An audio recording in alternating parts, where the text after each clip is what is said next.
Hello and welcome to study wide education. स्वागत है आपका स्टडी वाइड एजुकेशन में। बच्चों, एक नए वीडियो के साथ सेशन की शुरुआत करते हैं। आज हम 1000 इम्पॉर्टेंट एमसीक्यू का पार्ट 19 करेंगे। जो भी बच्चे स्टार्टिंग से 18 पार्ट्स नहीं देखे हैं वो प्लेलिस्ट में जाकर उन सभी 18 पार्ट्स को देख सकते हैं। तो बच्चों, आज का session exam point of view से बहुत ही इंपॉर्टेंट है, इसे ध्यान से देखिएगा। तो आइए देखते हैं।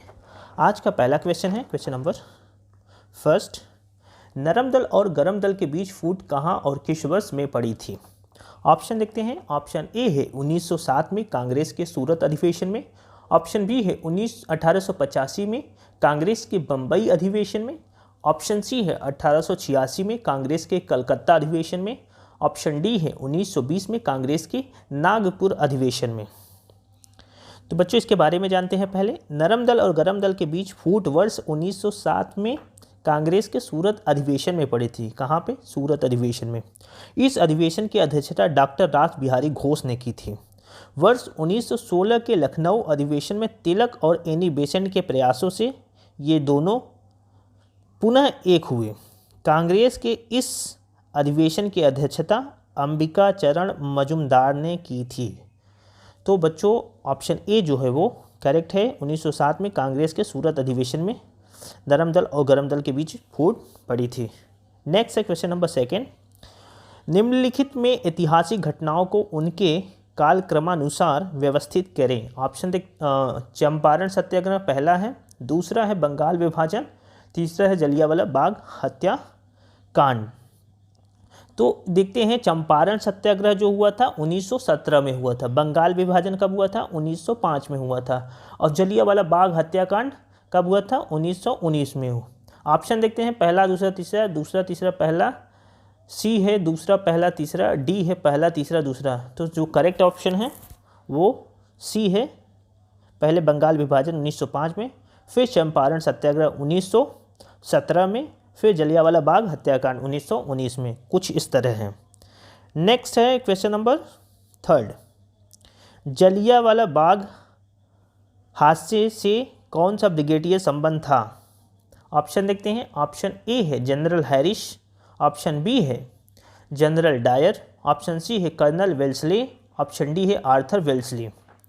तो जलियांवाला बाग हादसे से ब्रिगेडियर जनरल डायर संबंध था। 13 अप्रैल 1919 को बैसाखी के दिन अमृतसर के जलियांवाला बाग में एकत्रित निहत्थी भीड़ पर brigadier general Reginald Edward Harry Dyer के आदेश पर गोलियां चलाई गई थी। तो ये जलियांवाला बाग हत्याकांड 13 अप्रैल 1919 को हुआ था।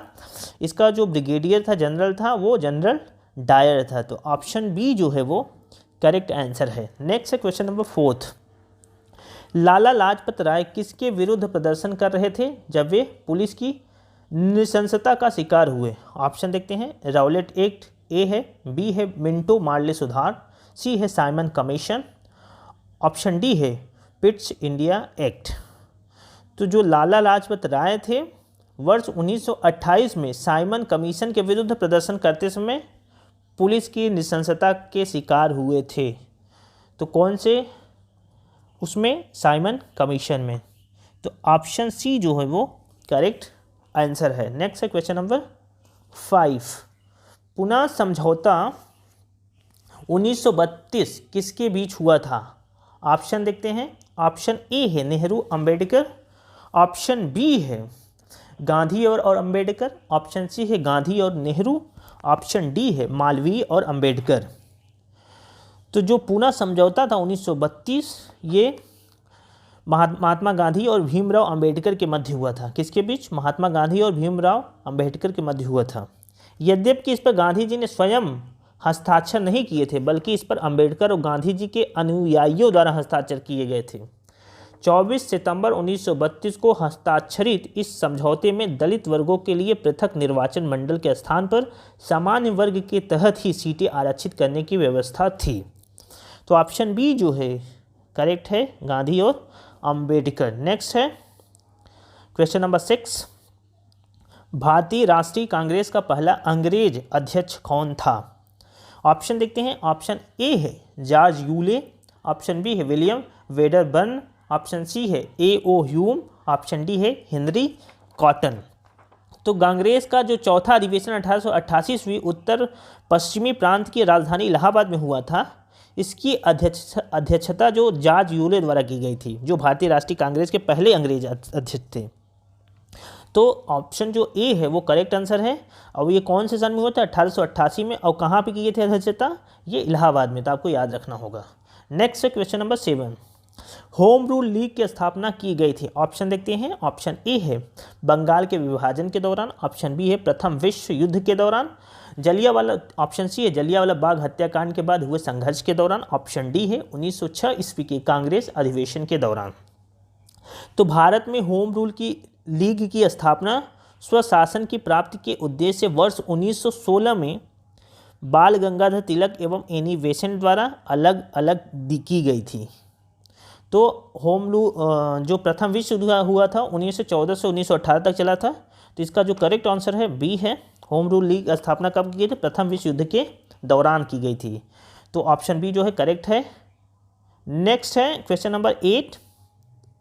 ऑल इंडिया मुस्लिम लीग की स्थापना किसने की थी? ऑप्शन देखते हैं। ऑप्शन ए है मौलाना अहमद अली। ऑप्शन बी है मोहम्मद अली जिन्ना। ऑप्शन सी है आगा खान। ऑप्शन डी है हकीम अजमल खान। तो 1906 में ढाका में अखिल भारतीय मुस्लिम लीग की स्थापना नवाब सलीमुल्लाह खान एवं आगा खान के नेतृत्व में की गई थी। तो ऑप्शन सी जो है वो करेक्ट आंसर है। आगा खान के नेतृत्व में ऑल इंडिया मुस्लिम लीग की स्थापना की गई थी। नेक्स्ट है क्वेश्चन नंबर 9। भारत के राष्ट्रवादी नेताओं ने साइमन कमीशन का बहिष्कार किया था क्योंकि ऑप्शन देखते हैं। ऑप्शन ए है वे समझते थे कि यह मात्र दिखावा है। ऑप्शन बी है कमीशन के सभी सदस्य अंग्रेज थे। ऑप्शन सी है कमीशन के सदस्य भारत के विरुद्ध धारणाओं वाले थे। ऑप्शन डी है वह भारतीयों की मांगों को पूरा नहीं करता था। तो राष्ट्रवादी नेताओं ने साइमन कमीशन का बहिष्कार क्यों किया था? वर्ष 1919 के भारत सरकार अधिनियम की समीक्षा के लिए वर्ष 1927 में ब्रिटिश सरकार द्वारा साइमन कमीशन का गठन किया गया था। इस आयोग के सभी सदस्य अंग्रेज थे। इसी कारण इसे श्वेत कमीशन भी कहा जाता है। इस आयोग में किसी भी भारतीय को न शामिल किए जाने के कारण भारत में इसका तीव्र विरोध हुआ था और भारत के राष्ट्रवादी नेताओं द्वारा इसका बहिष्कार किया गया था। साइमन कमीशन 3 फरवरी 1928 को बम्बई पहुंचा था। तो इसका बहिष्कार इसलिए किया गया था कमीशन के सभी सदस्य जो थे अंग्रेज थे। तो ऑप्शन बी जो है वो करेक्ट है। नेक्स्ट है क्वेश्चन नंबर 10। भारत सेवक समाज की स्थापना किसने की थी? ऑप्शन देखते हैं। ऑप्शन ए है बाल गंगाधर तिलक। ऑप्शन बी है गोपाल कृष्ण गोखले। ऑप्शन सी है सुरेंद्रनाथ बनर्जी। ऑप्शन डी है दादा भाई नौरोजी। तो भारत सेवक समाज सर्वेंट्स ऑफ इंडिया सोसाइटी जिसे बोलते हैं की स्थापना गोपाल कृष्ण गोखले ने पुणे महाराष्ट्र में 12 जून 1905 में की थी। कब? 12 जून 1905 में। तो ऑप्शन बी जो है गोपाल कृष्ण गोखले करेक्ट आंसर है। नेक्स्ट है question number 11। Servants of India society के संस्थापक कौन थे? सेम चीज़ है, या भारत सेवक समाज बोल दें या सर्वेंट्स ऑफ इंडिया सोसाइटी। तो कौन है इसका? Option A Gopal Krishna Gokhale, GK Gokhale. Next है क्वेश्चन नंबर 12। भारत में साबरमती आश्रम की स्थापना गांधी जी ने किस वर्ष की थी? ऑप्शन देखते हैं। ऑप्शन ए है 1916 में। ऑप्शन बी है 1917 में। ऑप्शन सी है 1918 में। ऑप्शन डी है 1929 में। गुजरात में साबरमती आश्रम की स्थापना गांधी जी ने 17 जून 1917 में कोचरब नामक स्थान पर की थी। गांधी जी ने अपना प्रसिद्ध दांडी मार्च भी यहीं से प्रारंभ किया था। तो ऑप्शन बी जो है करेक्ट है 1917 में। नेक्स्ट है क्वेश्चन नंबर 13। कलकत्ता, मद्रास तथा बम्बई में उच्च न्यायालय निम्नलिखित में से किस वायसराय के कार्यकाल में अस्तित्व में आए थे? बहुत ही इंपॉर्टेंट क्वेश्चन है, ये पेपर में बार बार पूछा जाता है। ऑप्शन देखते हैं। ऑप्शन ए है वॉरेन हेस्टिंग्स। ऑप्शन बी है लॉर्ड कैनिंग। ऑप्शन सी है जॉन लॉरेंस। ऑप्शन डी है लॉर्ड डलहौजी। तो जो उच्च न्यायालय जो आया था, ये उच्च न्यायालय अधिनियम 1861 के तहत लॉर्ड कैनिंग के कार्यकाल में 1 जुलाई 1862 को कलकत्ता, 14 अगस्त 1862 को बम्बई, तथा 15 अगस्त 1862 को मद्रास उच्च न्यायालय की स्थापना हुई थी। तो ऑप्शन बी जो है वो करेक्ट है, लॉर्ड कैनिंग के शासनकाल में।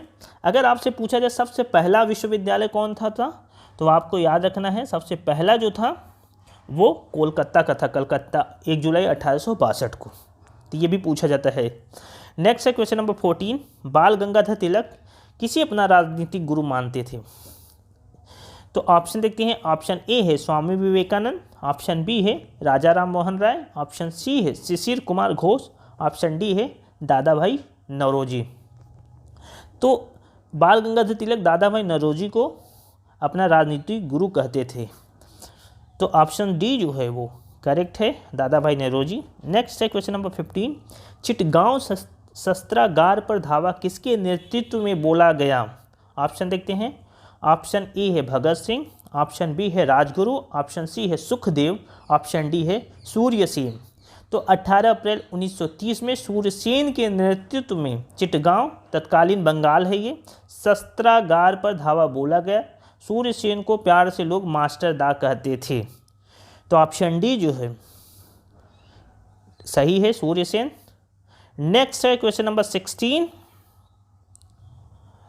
गांधी इरविन समझौते पर हस्ताक्षर कब हुए थे? गांधी इरविन समझौते पर हस्ताक्षर कब हुए थे? ऑप्शन देखते हैं। ऑप्शन ए है 10 मार्च 1930, ऑप्शन बी है 20 मार्च 1931, ऑप्शन सी है 12 मार्च 1930, ऑप्शन डी है 5 मार्च 1931।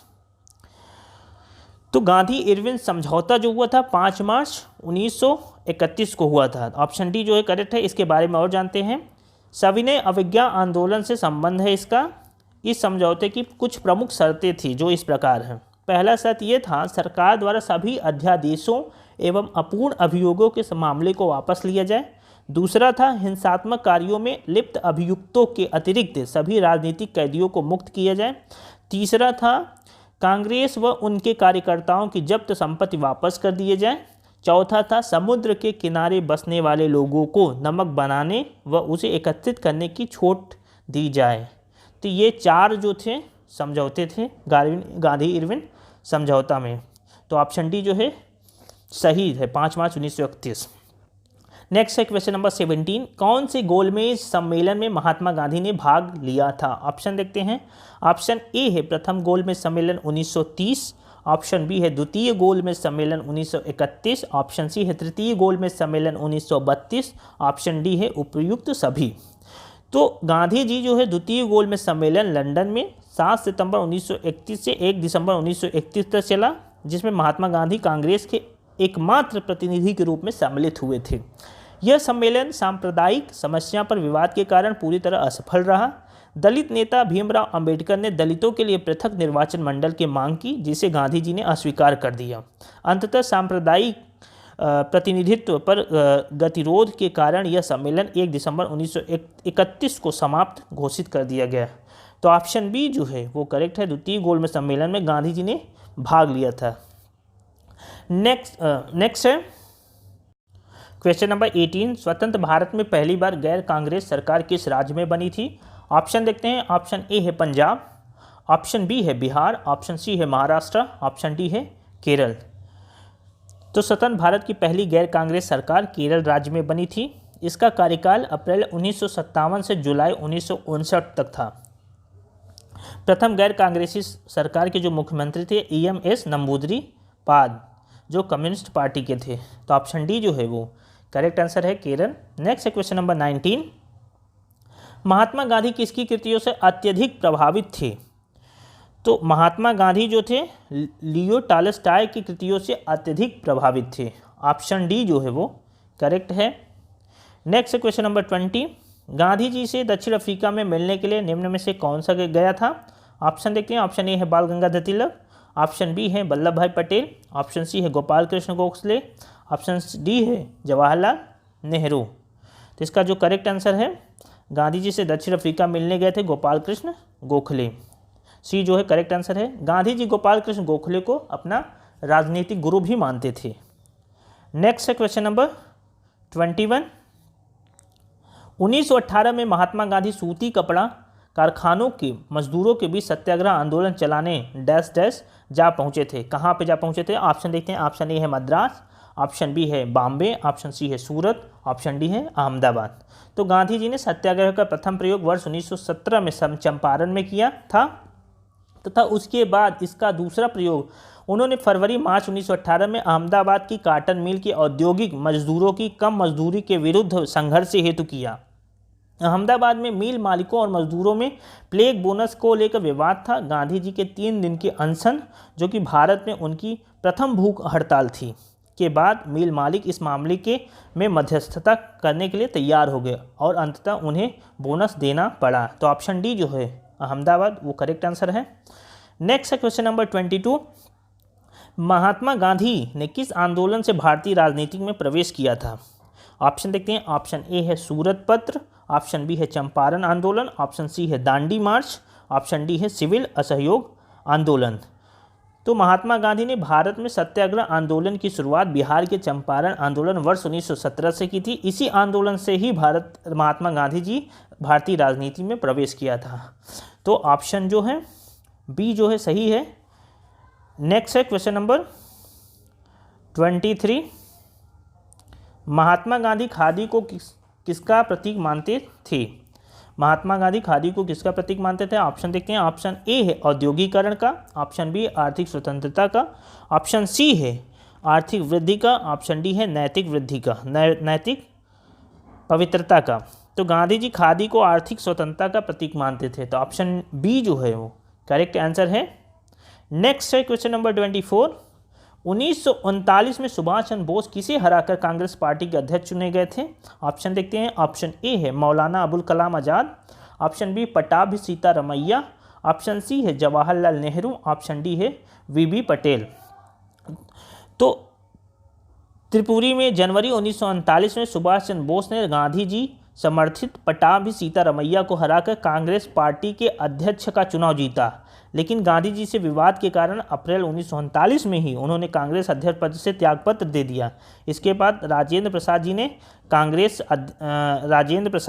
कांग्रेस का अध्यक्ष बने थे। तो बी जो है सही आंसर है। पट्टाभी सीतारमैया को हराकर सुभाष चंद्र बोस जो है अध्यक्ष चुने गए थे। नेक्स्ट है आज का last question, question number 25।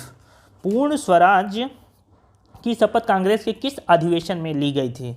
Option देखते हैं। ऑप्शन ए है कलकत्ता, ऑप्शन बी है लाहौर, ऑप्शन सी है इलाहाबाद, ऑप्शन डी है मद्रास। तो कांग्रेस का 44वां अधिवेशन 29 से 31 दिसंबर 1929 को जवाहरलाल नेहरू की अध्यक्षता में लाहौर में हुआ था। इसी अधिवेशन में पूर्ण स्वराज का प्रस्ताव पारित किया गया था। 31 दिसंबर 1929 को अर्धरात्रि के समय जवाहरलाल नेहरू ने रावी नदी के तट पर स्वतंत्रता का द्योतक तिरंगा फहराया।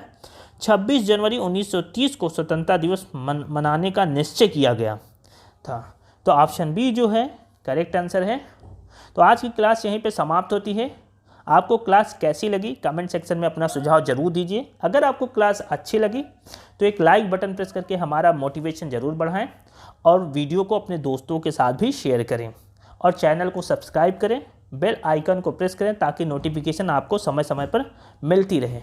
तो आज के लिए बस इतना ही, फिर मिलेंगे एक ऐसी ही वीडियो के साथ। तब तक के लिए नमस्कार, धन्यवाद।